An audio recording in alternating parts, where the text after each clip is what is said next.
महेश है, इसने मेरे साथ धोखा किया है। पूरी बात बताइए।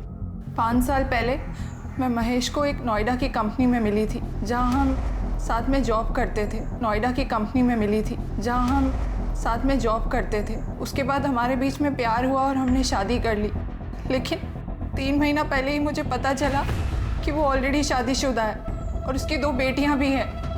उसने मुझसे वादा किया था कि वो अपनी पहली बीवी कुसुम उसको तलाक दे देगा, लेकिन आज तक उसने उसे तलाक नहीं दिया है, ना ही कभी मुझसे इस बारे में बात करता है। फिर मैंने डिसाइड किया कि मैं मेरठ आके उसकी फैमिली से मिलूंगी और इसीलिए मैं यहाँ आई। लेकिन उसकी फैमिली ने उल्टा मुझे ये बेइज्जत किया और धक्के मार के घर से बाहर निकाला है मुझे। ये महेश कहाँ रहता है? आनंद नगर।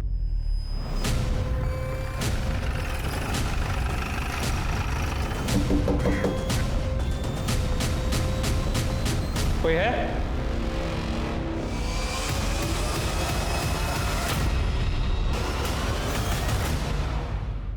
कहते हैं कि एक इंसान को उसकी बातचीत, चाल चलन, रहन सहन आदि से पहचाना जा सकता है आसानी से, लेकिन कई बार हम अपनी आसपास की घटनाओं से इतना प्रभावित हो जाते हैं कि अपना विपरीत रूप दिखाने लगते हैं। और कई बार लोग इसी रूप को असली रूप समझ बैठते हैं और ऐसी गलती कर बैठते हैं जिससे सुधार पाना मुश्किल हो जाता है। हमारा आज का एपिसोड भी ऐसे ही इंसान और उसकी पहचान की उधेड़-बुन पर आधारित है। वो 2 औरतें कौन, कंप्लेंट लिखवाने आई थी, उसका इनसे क्या वास्ता था, और क्या ये 2 औरतें गलत पहचान का शिकार हुई थी, ये जानने के लिए हमें उनके अतीत में झांकना होगा। माँ जी, वाह दीदी, आप बहुत सुंदर दिख रही हो। सच्ची बहुत सुंदर लग रही हो। सच में? किसी की नजर ना लगे तुम्हें। चीज। क्या हुआ माँ? कुछ नहीं, सोच रहे अगले महीने इस घर से विदा होकर चली जाओगी। फिर हमें भी नहीं पता हम आपके और मेघा के बिना कैसे रह पाएंगे। क्या रो रहे हो? हमें तो इस दिन का इंतजार था कि आपके सारे कपड़े हमारे हो जाएंगे। देखो माँ, उससे हमारे कपड़े इतनी बड़ी बड़ी हो गई हो, ऐसे कौन फोटो लेता है? हम कितने बेकार दिखेंगे। इसी का तो मजा है दीदी। अभी ये देखो माँ। प्रीति तुम तो। ओहो, चीजू का फोन। अब हम उन्हें बता देंगे कि आप हमें परेशान करिए। फोन दे दो उसे। हेलो, अरे हेलो जीजू, हेलो। माँ हम आते हैं। हेलो, देखो ना माँ। क्या कर रही हो मेघा? वो भी तो परेशान करती है ना। चली जाएगी तो रोगी उसके बिना, समझी? हाँ। अरे कहाँ जा रही हो तुम? सुधा आंटी के घर पढ़ने। कहीं नहीं जाना है तुमको, चुपचाप बैठकर पढ़ो यहीं। हम जा रहे हैं। मेघा, अरे एक फोटो भेजो ना। अरे तुम्हें देखने का मन कर रहा है मेरा। ठीक है, भेज दी। बताओ कैसी लग रही हूँ? ऐसे थोड़ी बताऊंगा, मिल के बताऊंगा। अरे अभी भेजिए ना, बताओ ना प्लीज। अरे बोला ना मिल के बताऊंगा। संदीप, घर पे बहुत सारे काम बाकी है। शॉपिंग बाकी है, पार्लर की बुकिंग बाकी है। मेरा तुमसे बहुत मिलने का मन कर रहा है। तुम कुछ भी बहाना वाना बना के आ जाओ ना। ठीक है, पर आज नहीं, कल। ठीक है। वाह भैया, ये तो बहुत बढ़िया खबर है। भैया हमको भी साथ ले चलिएगा ना? हाँ हाँ, चलना चलना, जरूर चलना। अरे मेघा बेटिया, बहुत अच्छे समय पर आई हो। तुमको पता है दंगल के आयोजन में चीफ गेस्ट बन के जा रहे हैं हम। ये तो बहुत खुशी की बात है अंकल, मुबारक हो। अरे आ गई तुम? हम तो सोच ही रहे थे, पता नहीं क्या हो गया मेरी बेटी को, अभी तक आई नहीं। आजा बैठ।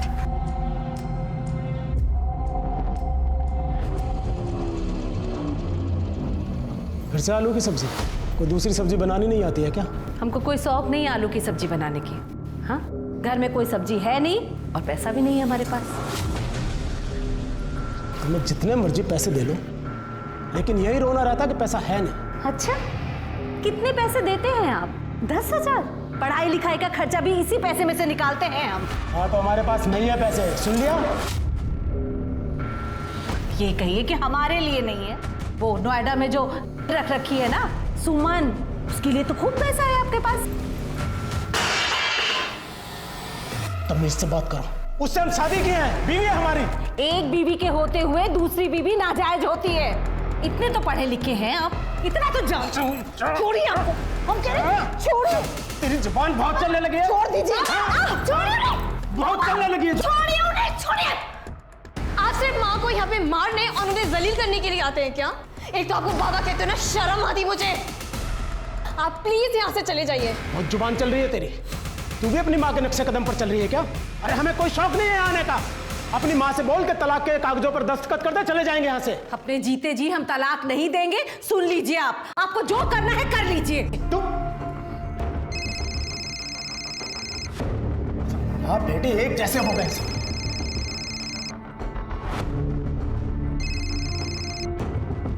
क्या है? तमीज से बात करो मुझसे, कुसुम नहीं हूं मैं। याद है ना तुमने मुझसे वादा किया है कि इस बार तलाक लेके ही घर लौटोगे।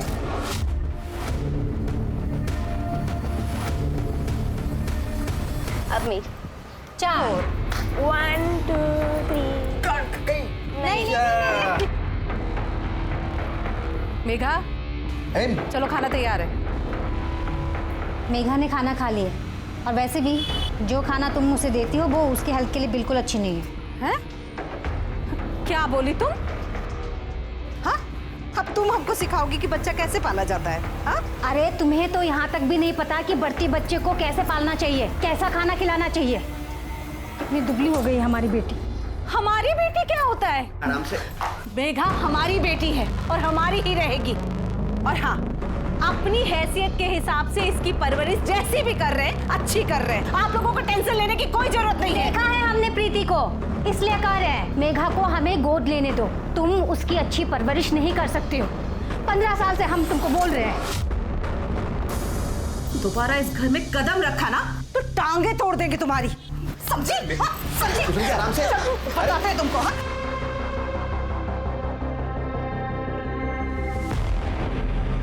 हमें हर हाल में मेघा चाहिए। तुम चिंता मत करो, ऐसा दाव लगाएंगे कि मेघा हमारी ही होगी। जैसे जैसे शादी के दिन नजदीक आते जा रहे हैं, निखरती जा रही हो तुम। अच्छा, अरे ये झुमके तो बहुत अच्छे लग रहे हैं तुम्हारे। सच में? हाँ। माँ ने दिए। पता है संदीप, हमारी माँ ने ना बहुत स्ट्रगल किया है। मैं चाहती हूँ कि मैं उन्हें जिंदगी की वो हर खुशी दूँ जो वो डिजर्व करती है। और इसमें हम तुम्हारे साथ हैं।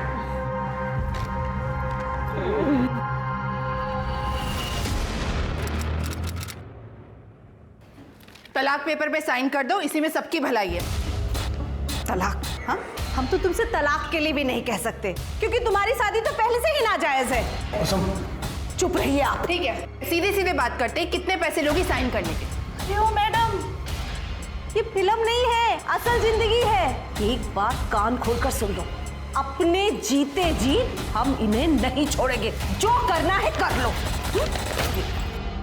ये क्या कर रही हो तुम? ये लो एक बात और, अब तुम देख लो कि तुमको पूरी जिंदगी इनके साथ ऐसे ही रहना है। तुम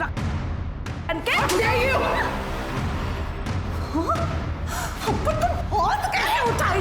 कुसुम छोड़। अरे देखो यार, ये सब ना आपकी वजह से हो रहा है। इस सब के जिम्मेदार आप हैं। तू अपनी जुबान बंद रख। छोड़ेंगे नहीं। पागल हो गई क्या? हटाओ, क्या कर रही हो? छोड़ो मुझे। तुम्हारा तो मैं वो हश्र करूंगी ना कि तुम्हारी रूह तक कांपेगी। अरे जाओ यहाँ से।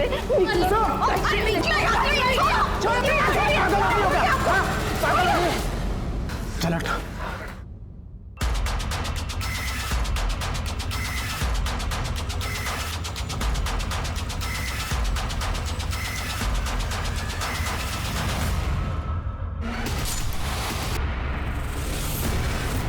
चेक करो जिंदा है क्या। सर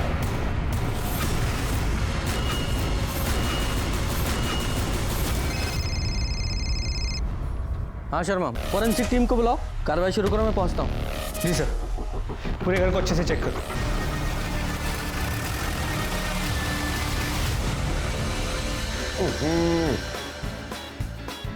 काली मिर्च के अंडे का ये मतलब थोड़ी है सुगा की सारी काली मिर्च एक बार में झोंक दी जाए। अरे भाई मिर्च सिर्फ इतनी ही होनी चाहिए कि आदमी जो है 2 से 3 दर्जन अंडे एक बार में दबा के खाए और कहीं तकलीफ भी ना हो, समझे? जी भैया। सर बंद कीजिए प्लीज। क्या हो गया सर जी? आपके पड़ोसी महेश प्रजापति, उनके घर में 2 औरतों की लाश मिली। क्या? देखा?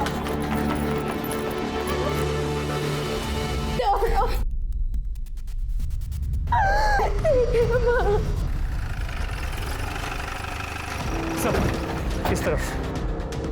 सर जब हम आए तो दरवाजा ऑलरेडी खुला था, फोर्स्ड एंट्री का कोई निशान नहीं है। पड़ोसियों ने बताया कि यहाँ अक्सर लोग दिन में दरवाजा खुला रखते हैं। What is?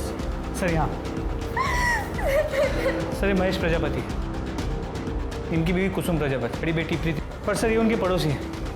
इनके घर पे म्यूजिक काफी लाउड बज रहा था, इसलिए शायद किसी ने कुछ सुना नहीं। सर पूरे घर में या किचन में स्ट्रगल के निशान नहीं है, ना ही चोरी का मामला।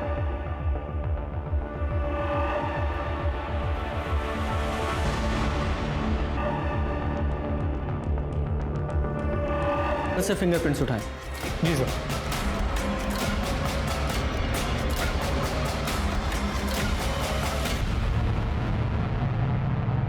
अगर घर में चोरी नहीं हुई है तो इसका मतलब ये है कि कातिल इन्हें सिर्फ मारने के मकसद से आया था। मतलब कातिल कोई जान पहचान वाला ही था। अगर वो अजनबी होता तो यहाँ मेन डोर पे ही हमला करता। या ऐसा भी तो हो सकता है कि वो कातिल दरवाज़ा खुला देख के पहले ही दबे पाँव अंदर छुप कर बैठ गया हो और मौका देखकर किचन में हमला किया हो। खैर घर में और कौन कौन है? सब सिर्फ महेश और उसकी छोटी बेटी मेघा बचे। महेश को बुलाओ। सर संग्राम में सुधा की कुसुम से बहस हुई थी अभी कुछ दिन पहले। और कहाँ चाहिए तुमको, बोलो। हाँ कहाँ चाहिए पैसा? 5 लाख रुपए के साथ 1 बीघा जमीन भी ले लो, लेकिन लेको मेघा को हमें दे दो। अरे तो बहुत ज्यादा पैसा है ना तुम्हारे पास, तो उसी पैसे से अपना इलाज करा लो ताकि माँ बन सको। और अगर उसके बाद भी नहीं बन पा रही हो ना तो उन्हीं पैसे से अपने दिमाग का इलाज करा लो। क्या कहा तुमने? शर्म नहीं आई? एक औरत होकर इतनी घटिया बात करती हो। हम मेघा की जिंदगी बनाना चाहते हैं। ये हमारी जिंदगी ये बनाएगी, हमारी कैसे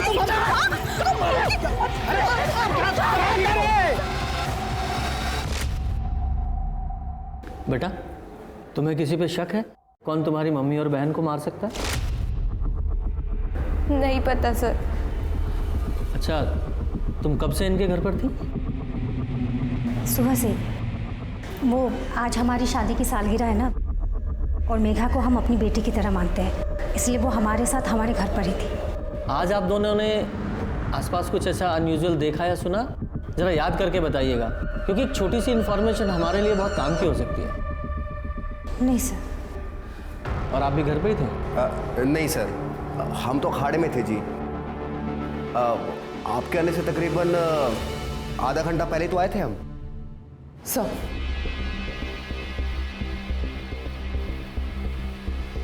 स्मिता मेघा को लेके जाओ। चलो बेटा। तो मेघा को लेकर आप दोनों की कुसुम से लड़ाई हुई थी? नहीं सर, वो पड़ोसियों में थोड़ी बहुत नोक-झोंक सर तो। कुसुम अब नहीं रही, उसके बारे में कुछ कहना नहीं चाहते हैं। और वैसे भी इस घर की हालत देख रहे हैं, मेघा की परवरिश तक ठीक से नहीं हो पा रही थी। मेघा को हम गोद लेना चाहते थे, उसे एक अच्छी जिंदगी देना चाहते थे। इसमें गलत क्या है? और रही बात लड़ाई की, लड़ाई होने का मतलब ये नहीं कि हमने उसे मारा है, यही सच है। ये आपके ऊपर है, अगर आपको मानना है तो मानो, नहीं तो शक करना तो आप लोगों की आदत है। सर ये सुधा कुछ ज्यादा ही नहीं बोल रही है क्या? हाँ कई लोगों की होती है फितरत इस टाइप की। लेकिन सर ऐसे सर इन्होंने सुमन के अगर किसी को आते हुए देखा था। किसको आते देखा? सर महेश के भाई सुरेश को देखा था मैं उसके घर पे जाते हुए। और वो वापस कब गया? सर पता नहीं, मैंने दोपहर में दुकान बंद की, फिर वो कब निकला मुझे पता नहीं। वो रहता कहाँ? ये पास वाले मोहल्ले में। क्या खून हो गया? क्यों? तो गया था ना सुबह कुसुम के घर, तुझे नहीं पता? हाँ हम गए थे वहाँ, लेकिन सर हमने कुछ नहीं किया है। जब हम वहाँ से निकले थे तो वो लोग बिल्कुल ठीक थे, एकदम सही सलामत। क्या तुम फिर से उससे मिलने गए थे? तुमने कसम खाई थी ना कि तुम उस कुसुम से मिलने नहीं जाओगे। कुछ पूछ रही हूँ मैं। मतलब इस आदमी का चक्कर उस कुसुम के साथ चल रहा है। अरे हमने इसे बहुत रोकने की कोशिश की, लेकिन इन्होंने हमारी कोई बात नहीं मानी। हमारे पति से ना दूर रहना, वरना हम पूरी दुनिया को बता देंगे कि इस चेहरे के पीछे ना एक गंदी औरत है। हमने तो उस कुसुम को उसके बच्चों के सामने जलील किया था। अरे इनका तो अपनी बीवी से मन भर गया है ना, तभी तो गए थे बेशर्मों की तरह उस कुसुम के पास। ये क्या हुआ है मुली में? नहीं, कुछ नहीं सर। दिखाओ। ये चोट कैसे लगी? कांच लग गया था सर। कांच की चूड़ी है ना? नहीं सर, ऐसा कुछ नहीं है, घर पे ही। जरा से थाने लेके चलो। सर हमने कुछ नहीं किया सर। वो तो थाने चल के पता चलेगा क्या किया है। बोल। बताते सर। सर हम मानते हैं, हम भाभी से मिलने उनके घर पे गए थे दोपहर को। देखो भाभी, कुछ गलत नहीं है इसमें। नहीं, अब हम ये पाप नहीं करेंगे। ठीक है, फिर तो एक ही रास्ता बचा है हमारे पास, हमें भैया को सब बताना पड़ेगा। तुमको जो करना है करो, क्योंकि गलती तो हमसे हुई है, पर अब तुम जोर जबरदस्ती कर रहे हो हमसे। जबरदस्ती?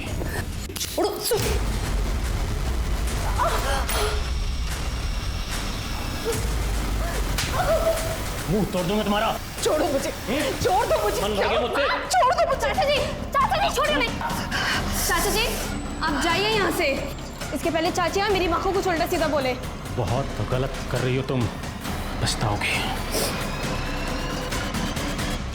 यही सच है सर, हम जो कुछ भी जानते थे आपको बता चुके हैं, हमें जाने दीजिए सर। लेकिन ये अधूरा सच है, जब तक ये पूरा सच नहीं उगलता खातिरदारी करते रहो। सर ऐसा मत कीजिए सर। इस केस में बहुत उलझन है। देखा जाए तो कुसुम की मौत से सबसे ज़्यादा फायदा महेश को था। ये भी हो सकता है कि सुरेश ने अपने और कुसुम के रिश्ते के बारे में महेश को बताया हो। महेश को गुस्सा आया, उसने कुसुम को मार दिया, और जब वो कुसुम को मार रहा था प्रीति ने देख लिया, तो इसलिए उसे प्रीति को भी मारना पड़ा। सर वैसे मोटिव संग्राम और सुधा के पास भी है, क्योंकि कुसुम और प्रीति के मौत के बाद महेश खुशी खुशी मेघा को इन दोनों को गोद दे देता ताकि वो अपनी जिम्मेदारियों से मुक्त हो सके। हो सकता है, लेकिन ये सुरेश अपनी भाभी कुसुम को संबंध बनाने के लिए ब्लैकमेल कर रहा था, और मर्डर वाले दिन वो उसके घर भी गया था, उसके हाथ में भी चोट लगी है। ये सारी चीजें इशारा करती हैं कि वो कातिल हो सकता है। सर और एक शख्स है जो माँ और बेटे को मार सकता है, सुमन, क्योंकि उसने इन दोनों को धमकी दी थी। लेकिन कोई खुद मर्डर करके खुद कंप्लेंट लिखाने क्यों आएगा? कंफ्यूज करने के लिए सर। जब कुसुम ने सुमन को 10 तारीख को घर से बाहर निकाला था, तो 10 तारीख को ना आके 11 तारीख को कंप्लेंट लिखाने क्यों आएगी? ये महेश है, इसने मेरे साथ धोखा किया है। Yes, she has a point. Sharma, इस महेश और सुमन की सीडीआर निकालो और ये पोस्टमार्टम रिपोर्ट को जल्दी से जल्दी देने के लिए बोलो। जी सर। और महेश के वकील को तुम फॉलोअप कर रही थी ना, क्या हुआ उसका? सर उसके ऑफिस में मैसेज भिजवाए हैं। और वो संग्राम, उसका वो चमचा सुग्गा, बुलाओ सर। जी सर। तुम्हें पुलिस के पास जाने की जरूरत क्या थी? हम तो रास्ता निकाल ही गए थे ना। तुम तो चुप ही करो। तुम इस लायक होते ना तो मुझे बीच में पड़ने की ज़रूरत ही नहीं होती। पर अब क्या फ़र्क पड़ता है इन बातों का? मुझे जो चाहिए था वो तो मुझे मिल गया।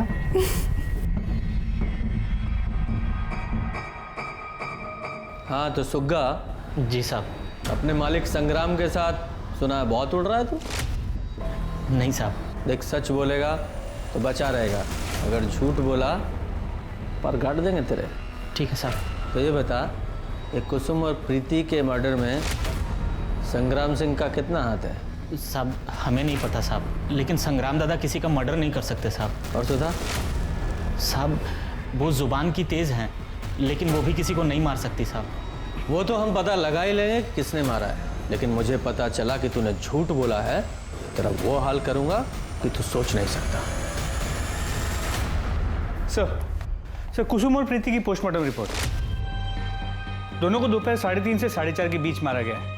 लोहे की किसी नुकीली चीज से वार किया गया। प्रीति को 5 बार और कुसुम को 6 बार स्टैप किया गया है। इसमें कोई सेक्सुअल एक्टिविटी नहीं हुई है।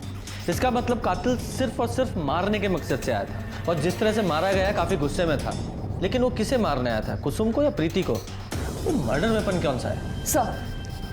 सर सीडी और लोकेशन रिपोर्ट के हिसाब से और एडवोकेट शुक्ला ने कंफर्म किया कि महेश उनसे मिलने 3 से 4 बजे के बीच गया था। सुमन और महेश के कॉल रिकॉर्ड्स, जिसमें महेश के कॉल रिकॉर्ड्स में कुछ भी सस्पिशियस नहीं मिला, लेकिन सुमन के कॉल रिकॉर्ड्स में बिहार के 2 हिस्ट्री शीटर के नंबर मिले हैं। एक है भोलू और दूसरा है साजिद। ये भोलू और साजिद दोनों की फोन लोकेशंस निकालो, देखो कहाँ है ये, और सुमन को अरेस्ट करो।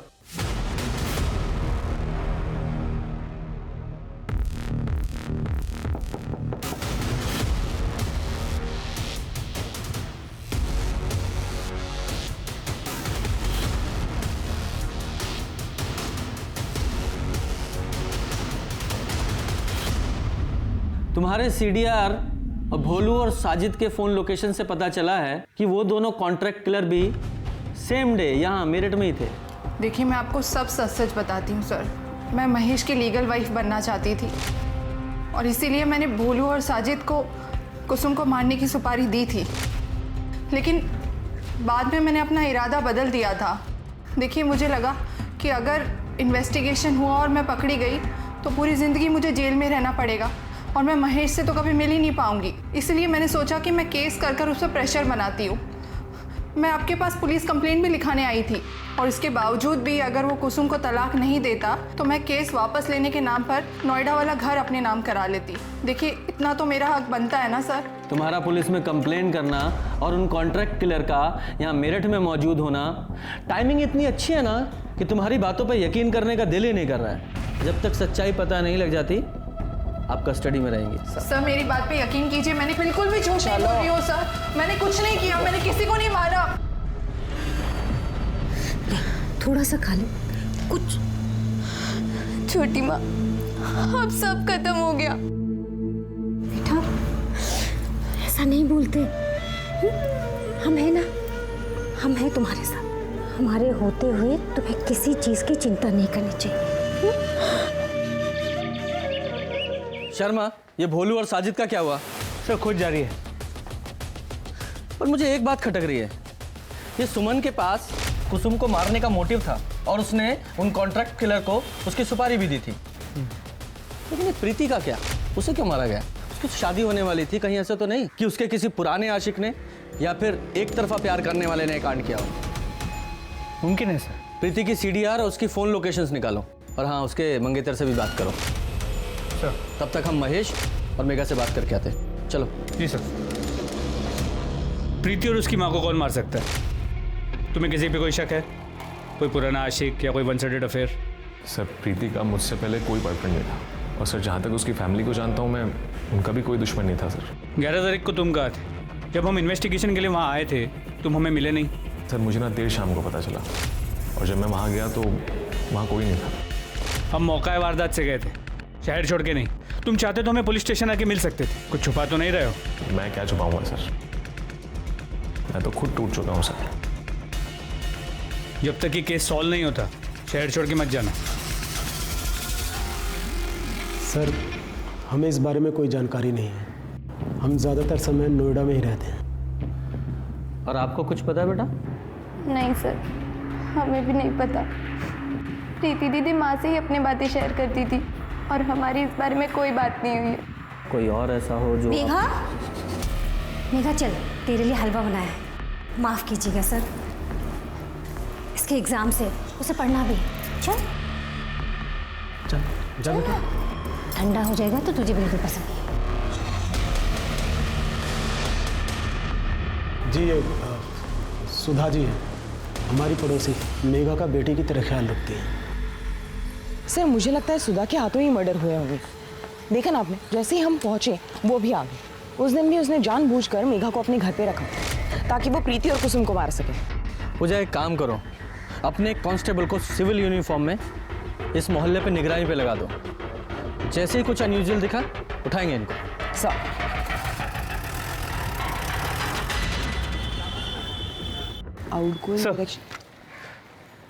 प्रीति की सीडीआर और लोकेशन रिकॉर्ड्स से इससे कुछ ज़्यादा इन्फॉर्मेशन हाथ नहीं लगी। ज़्यादातर कॉल सिर्फ एक नंबर पे हुए हैं, उसके बॉयफ्रेंड संदीप के नंबर पर। और जैसे संदीप ने बताया था उसके किसी एक्स बॉयफ्रेंड या वन साइडेड लवर का कोई कनेक्शन सामने नहीं आया। इस भोलू और साजिद को जल्द से जल्द पकड़ना होगा। आपको जान से मारने की क्या जरूरत थी? अभी का तो फिर भी समझ में आता है, बेचारी प्रीति ने क्या बिगाड़ा था आपका? तेरा दिमाग खराब हो गया है क्या? मैं उन्हें क्यों मारूंगा भला? तू तो बहुत शरीफ है ना, जो अपने भाई की गैर मौजूदगी में अपनी भाभी के साथ गुलछर्रे उड़ाता था, और जब दिल भर गया तो उसका खून कर दिया। लेकिन मेरी बच्ची ने क्या बिगाड़ा था तेरा? उसे क्यों मारा तूने? मैंने किसी को नहीं मारा है। पुलिस के पास संदिग्धों की फहरिस्त बहुत लंबी थी। महेश कुसुम से हर हाल में पीछा छुड़ाना चाहता था और वहीं सुरेश, उसका कुसुम से नाजायज रिश्ता चल रहा था और वो मौका वारदात पर गया भी था। संग्राम सुधा मेघा को 15 सालों से हासिल करना चाहते थे, लेकिन कुसुम उनके रास्ते का सबसे बड़ा रोड़ा थी। वहीं सुमन, उसने बिहार से 2 हिस्ट्री शीटर्स को बुलाया था इस हत्या को अंजाम देने के लिए, और मेरठ में वो हत्या के दिन मौजूद भी थे। इतने सारे लोगों के पास हत्या करने की वजह तो थी, लेकिन पुलिस को सुमन के अलावा किसी के भी खिलाफ सबूत नहीं मिला। सुमन ने ये तो माना कि उसने भोलू और साजिद को हत्या करने के लिए बुलाया था, लेकिन उसका ये भी कहना था कि एंड मोमेंट पे उसने हत्या करने से मना कर दिया था। लेकिन ये बात पुलिस को हजम नहीं हो रही थी, इसलिए वो भोलू और साजिद को ढूंढने में लग गए। लेकिन इस बीच पुलिस के हाथ कुछ ऐसा लगा जिसने इन्वेस्टिगेशन की दिशा ही बदल दी। सर देखिए क्या मिला है। ये तो प्रीति है। जी सर, लड़कों के चेहरे क्लियर नहीं है, मगर प्रीति का चेहरा क्लियर है, और उसे देख के लगता नहीं है कि जो कुछ भी उसके साथ हो रहा है उसकी मर्जी के खिलाफ हो रहा है। और सर ये देखिए, एंगेजमेंट रिंग, मतलब ये वीडियो हाल फिलहाल में बनाया गया है। राइट। वीडियो की वॉइस बहुत डिस्टर्बिंग है, इसे एनहेंस कराओ। और तुम जरा पता करो कि ये वीडियो कहाँ से अपलोड हुआ है, आईपी एड्रेस निकालो। जी सर।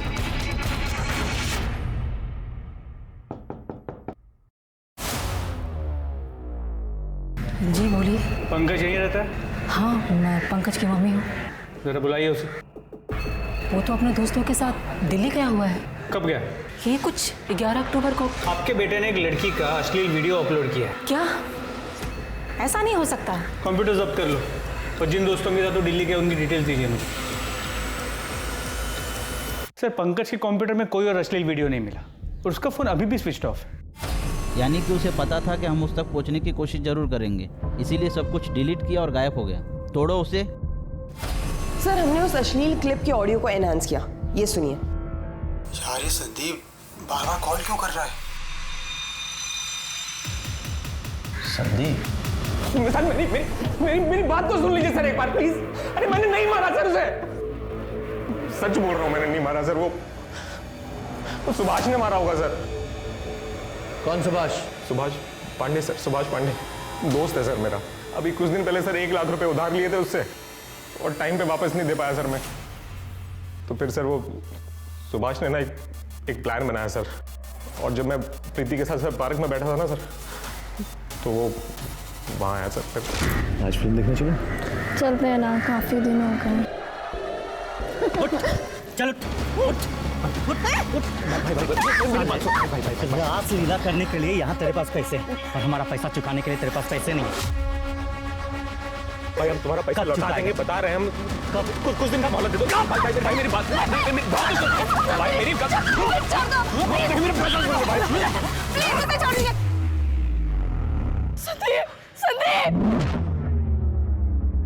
सुनिए, आप ही हमारे चुपके रख लीजिए। ये बाकी के जो भी पैसे हम बाद में दे देंगे हम आपके।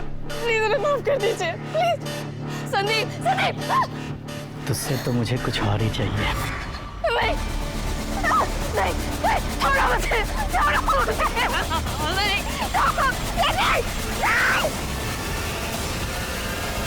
सर मुझे लगा इसके बाद ये चैप्टर यहीं खत्म हो जाएगा, पर ये सुभाष का एक दिन वापस से फोन आया मेरे पास।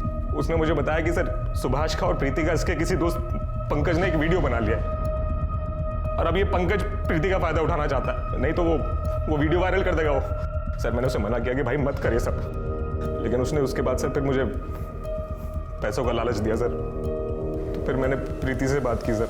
अरे हमसे नहीं हो पाएगा, ऐसा लग रहा है कि हम अपनी जान दे दे। हम समझते हैं तुम्हारी हालत, पर तुम सोचो ना, अगर वीडियो रिलीज हो गया तो अपनी माँ और बहन के बारे में सोचा तुमने? वो तो जीते जी मर जाएंगे ना। प्रीति देखो, मैं हूं ना तुम्हारे साथ।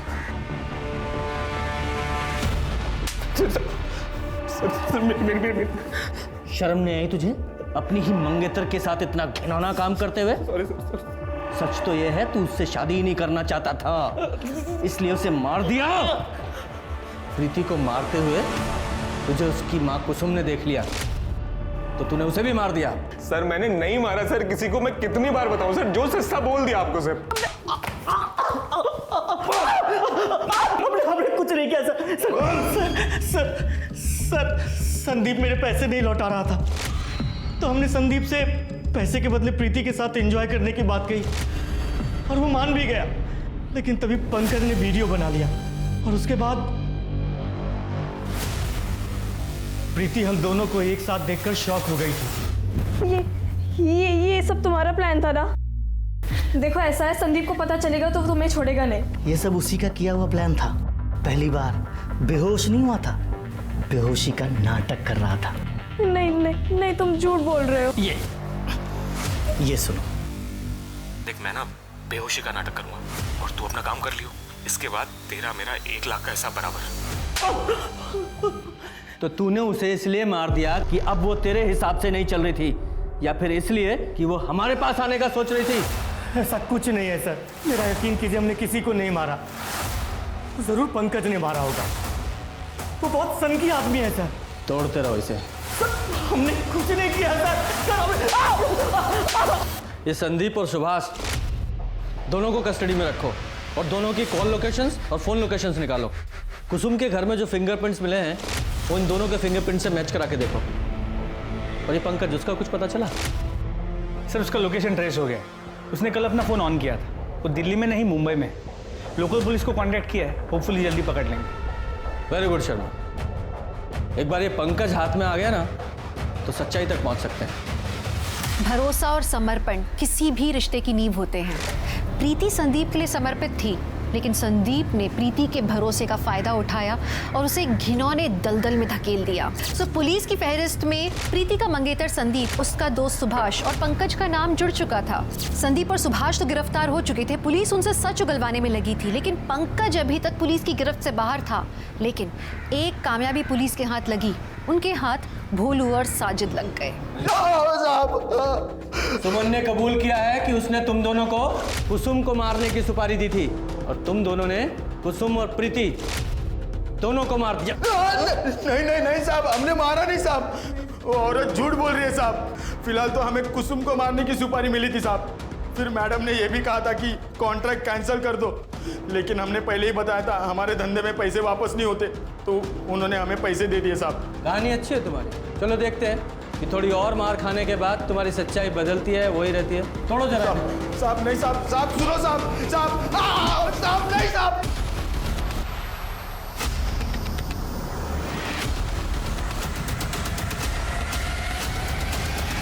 अरे हमने किसी को नहीं मारा सर, अरे हम सच कह रहे सर, हमने किसी को नहीं मारा सर। तो भागा क्यों? क्योंकि हम डर गए थे सर। हमें लगा था कि मेघा ने हमारा नाम ले लिया तो हम फंस जाएंगे सर। मेघा तेरा नाम क्यों लगी? क्योंकि हमने उसके साथ बदतमीजी की थी। कब? सर 11 अक्टूबर को। देखो, इस जंजाल से निकलने का तुम्हारे पास एक ही तरीका है, तुम्हारी छोटी बहन मेघा, उससे हमें एक बार मिलवा दो।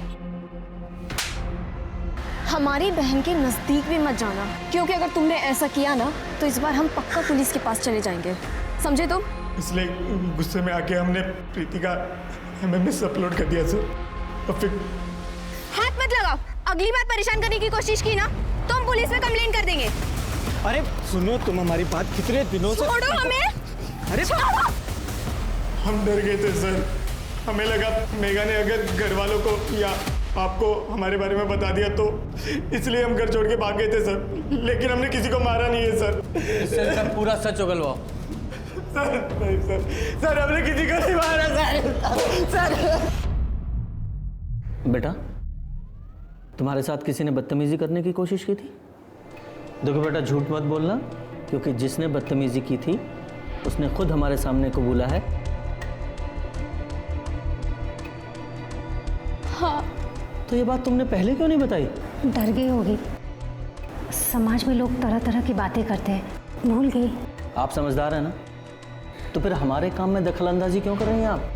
हमने उससे पूछा है ना, आपको जवाब देने की क्या ज़रूरत है? अगर नेक्स्ट टाइम आपने ऐसा किया, आपको अरेस्ट करके थाने लेके जाऊंगा, वहीं पूछताछ करूंगा मैं। शांत बैठिए आप। बोलो बेटा। हम डर गए थे, समाज में लोग तरह तरह की बातें बनाते, हम भूल गए।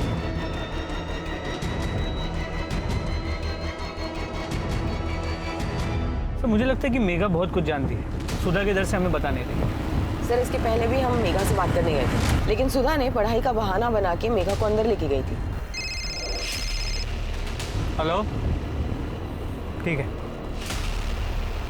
तो सुभाष, संदीप, पंकज, भोलू, साजिद, किसी के भी फिंगरप्रिंट्स मैच नहीं होते। अगर इनमें से किसी ने नहीं मारा तो फिर और कौन हो सकता है?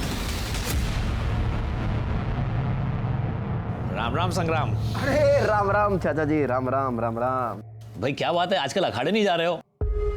चाचा जी क्या बताएं, ससुरा घुटने में थोड़ी चोट लगी हुई है, इसलिए 10-12 दिनों से अखाड़े जा नहीं पा रहे, लेकिन जल्दी जाना शुरू करेंगे अखाड़े। इन सबके पास कुसुम और प्रीति को मारने का मोटिव तो था, लेकिन हमारे पास इनके खिलाफ कोई पुख्ता सबूत नहीं है। हमें तो ये तक नहीं पता कि मर्डर वेपन क्या है और वो कहाँ है। डेड एंड पे खड़े हैं हम। हेलो, ठीक है सर, हमारे कांस्टेबल यादव का कॉल था।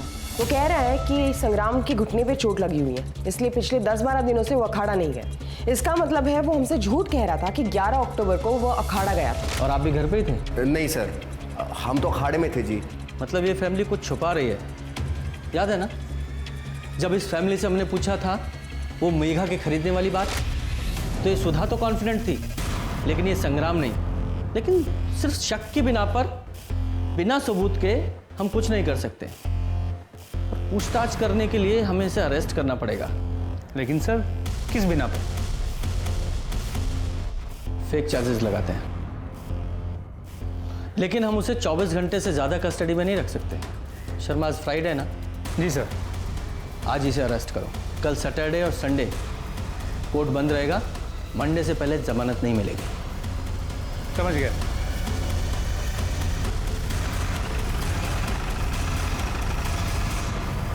संग्राम जी, सुना है आप नशा करते हैं, घर में नशे का सामान भी रखते हैं? नहीं सर, ऐसा कुछ भी नहीं है, ये सब गलत है। बड़े अंडे खाए जा रहे हैं।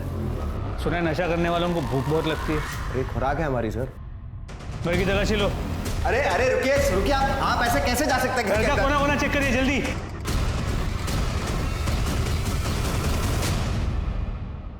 संग्राम जी, ये क्या है? आप बिल्कुल चिंता मत कीजिए, हमें पता है आप बेकसूर हैं। हम वकील से बात कर लेंगे। अरे सर जी, आपको कोई गलतफहमी हुई है, मैं कभी भी अपने घर पे गांजा लेके नहीं गया। तो फिर तूने झूठ क्यों बोला कि तू 11 अक्टूबर को अखाड़े में गया था? तेरे घुटने में दर्द था ना, घर पे ही था ना तू? अरे सर, मैं गया था उस दिन अखाड़े में, हाँ, पर मैंने वहां कोई काम वाम नहीं किया था। चल ठीक है, मान ली तेरी बात। अब तो हमें सिर्फ इतना बता कि कुसुम और प्रीति का खून किसने किया। तेरे जो गांजे वाले चार्ज है ना, ये हटा देंगे। ओ तो इसलिए लाया आप लोग हमें यहाँ? तो ऐसा है सर जी, हम नहीं जानते किसने मारा हम दोनों को। तो ठीक है, फिर हो जा सजा के लिए तैयार। आप जानते नहीं सुधा को, हमें हर हाल में यहाँ से बाहर निकाल देगी, देखते रहिएगा आप। ऐसा है पहलवान, देख आज है शुक्रवार और शनिवार और इतवार रहती है कोर्ट बंद। सोमवार से पहले तेरी जमानत नहीं होने वाली। अब 3 दिन तू यहीं रहेगा। अब सोच ले, अपनी हड्डियां तुड़वाएगा या सच बताएगा?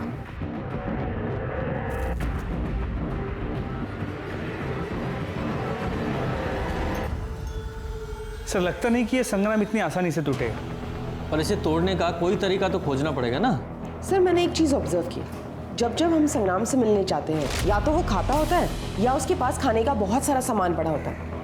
तो पहलवान लोग तो ऐसे ही होते हैं। हाँ, लेकिन शर्मा, इसका मतलब ये भी है कि उसे दिन में कई बार खाने की आदत है, और आदमी की आदत ही उसकी कमजोरी होती है, और हमें उसकी इस कमजोरी का ही फायदा उठाना है, उसे हथियार बनाना है।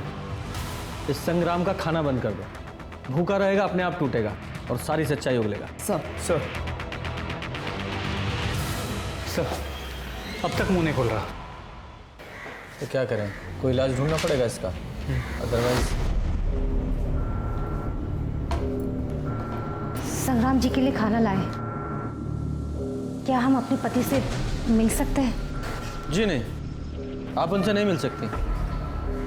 टिफिन यहीं छोड़ दीजिए, हम दे देंगे। सर, आपके हाथ में तो अधिकार है उन्हें बेल पे छोड़ने के लिए, तो फिर किस लिए उन्हें परेशान कर रहे हैं? हम परेशान नहीं कर रहे हैं, और ना ही बेल पे छोड़ने का अधिकार हमारे पास है, वो कोर्ट के पास है। उन्हें बेल वहीं से मिलेगी। लेकिन सर, मंडे तक हम कुछ नहीं कर सकते। देखिए, वो तो हम भी कुछ नहीं कर सकते। सॉरी। आप जाइए, टिफिन दे देंगे। हाँ पूजा, जरा CDR की फाइल निकाल। आ जाओ भाई शर्मा। पूजा, आज खाना यहीं खाते हैं, यहीं मंगा ले। जी सर। गुप्ता, खाना यही लेके आओ। सर, बहुत दिनों बाद घर का खाना। वाह। स्मिता जी प्लेट्स। हाँ, ये भी क्या है? एक मिनट, ये तो हमारे घर का टिफिन है ना? Chicken lollipop. अरे वाह, अंडे। वाह, पुलाव तो बहुत टेस्टी लग रहा है। खुशबू देखिए। अरे खाना हमारे घर से आया है, हमारे लिए। लेकिन खा तो हम रहे हैं। हाँ, तुम भी खा सकते हो, सिर्फ ये बता दो खून किसने किए? पुलाव ना पुलाव। वाह, उसमें भरपूर प्रोटीन।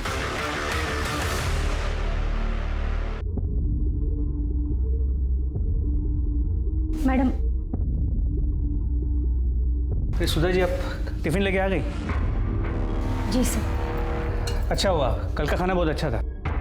ऐसे संग्राम जी ने कहा। सर, वो उनसे एक बार मिल पाते तो? नहीं, हम टिफिन दे देंगे। आप जाइए, आप नहीं मिल सकते। चलो।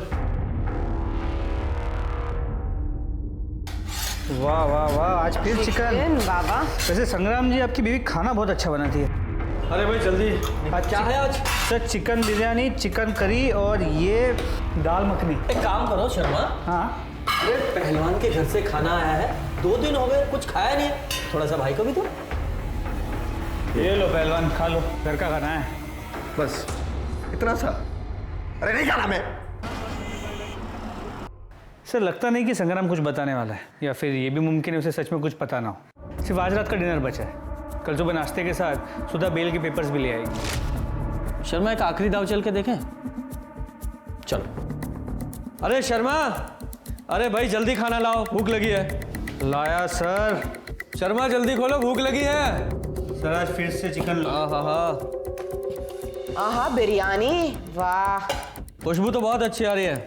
हाँ पहलवान, ये लीजिए। खाओगे? बहुत अच्छा है।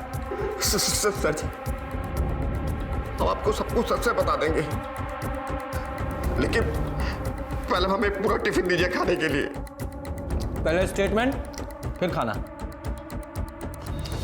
खत्म करो। अच्छा ठीक है, ठीक है, ठीक है, हम आपको सब कुछ सच से बताते हैं। देखिए, हमें सच में नहीं पता कि कुसुम जी और प्रीति को किसने मारा, पर हाँ, सुधा ने हमें सुवा दिया था छुपाने के लिए। हमने उसे मिट्टी में गाड़ दिया। अब खाना दीजिए फटाफट। चलो।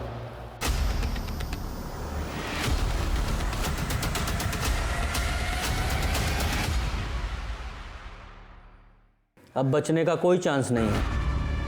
हमें मर्डर वेपन मिल चुका है। अब बहुत जल्द ही फॉरेंसिक को उस पर से फिंगरप्रिंट्स भी मिल जाएंगे। सर, हमने कुछ नहीं किया। हमने मारा है उन दोनों को। हमारी माँ बिल्कुल अच्छी नहीं थी। उनका सुरेश चाचा के साथ नाजायज संबंध था। जब बाबा घर पे नहीं होते थे तो सुरेश चाचा, बाबा ने हमें बताया था कि वो इसीलिए माँ से तलाक लेना चाहते, और हमें सुधा आंटी के घर बहुत अच्छा लगता था, इसलिए हम वहीं रहते थे। फिर अचानक पंकज ने हमारा पीछा करना शुरू किया। हमने उसे नजरअंदाज किया, और एक दिन पंकज ने हमें प्रीति दीदी का एक वीडियो दिखाया। पंकज ने कहा कि दीदी ने वो काम पे पैसे लिए थे। हमारा खून खौल गया। और अरे क्या हुआ, कुछ चाहिए तुम्हें? हमने तुम्हारा वीडियो देखा। किसने भेजा तुम्हें? उससे क्या फर्क पड़ता है, उस वीडियो में आप ही हो ना। देख मेघा, जैसा तुम समझ रही हो ना वैसा कुछ भी नहीं है। तुम्हें नहीं पता कि हमारे साथ क्या क्या हुआ है। दीदी, आप उस वीडियो में अपनी मर्जी से थी और तो और आपने उस वीडियो के पैसे लिए। शी दीदी, हमें ना आप पे शर्म आती है। आप भी हमारी माँ की तरह कैरेक्टरलेस बन गई है। मेघा, और इतनी हिम्मत कैसे हुई माँ के बारे में ऐसा बोलने की? आइंदा माँ के बारे। हमने कपड़ों को जला दिया और संग्राम जी को सुबह छुपाने के लिए कह दिया। तुम्हारी माँ और तुम्हारी बहन दोनों ब्लैकमेल हो रही थी और तुमने बिना सच्चाई जाने अपने परिवार को खत्म कर दिया। तुम्हें उन दोनों को मारने के जुर्म में अरेस्ट किया जाता है और सुधा, तुम्हें दोषी को हेल्प करने और सबूत मिटाने के जुर्म में। कहते हैं हर मुस्कुराता चेहरा खुश नहीं होता, वैसे ही हर आंसू गम का नहीं होता। इसलिए जो जैसा दिखता है उसे वैसा ही सच नहीं मान लेना चाहिए। जैसे मेघा को अपनी माँ और बहन का असली रूप समझ में नहीं आया और जो रूप सामने आया उसने उसे ही सही समझ माने सेट किए हुए हैं। लेकिन ये तो ज़रूरी नहीं कि हर पैमाना पत्थर की लकीर हो, इसलिए बहुत ज़रूरी है कि सबको अच्छे से समझें, परखें, उसके बाद निष्कर्ष पर उतरें। और जब बात न्याय जैसी बड़ी चीज़ की हो तो न्याय तो कानून के हाथ में ही छोड़ देना चाहिए। तो आप सतर्क रहें, सुरक्षित रहें। इसी आशा के साथ मैं दिव्यांका त्रिपाठी दहिया लेती हूँ आपसे विदा। फिर मिलूंगी एक नए केस के साथ। जय